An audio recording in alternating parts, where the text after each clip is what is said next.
Hello, today I'm in a Nissan Leaf.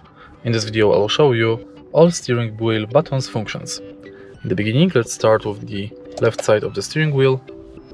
And as you can see, right here we've got this OK button that we can tilt, source and phone. Of course, if you press source, you will change radio source. If you press phone button, you'll answer the phone, answer the call, decline the call, or enter phone settings. Also, thanks to this button, we can manage, for example, voice recognition. So if you press this button, you will go to voice recognition, and thanks to this button, you can select category.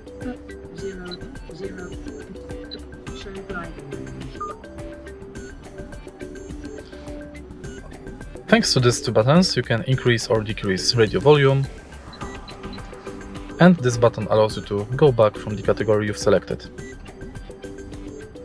Next, let's go to the right side, and via this cancel button, you can cancel the cruise control. To set speed limiter, press this button. To set cruise control, press this button. And also, thanks to this button, you can increase the speed, reset it, or set for the speed limiter or cruise control. If you press Eco mode, you'll go to Eco mode. And that's it. If you find this video helpful, please leave like, comment and subscribe.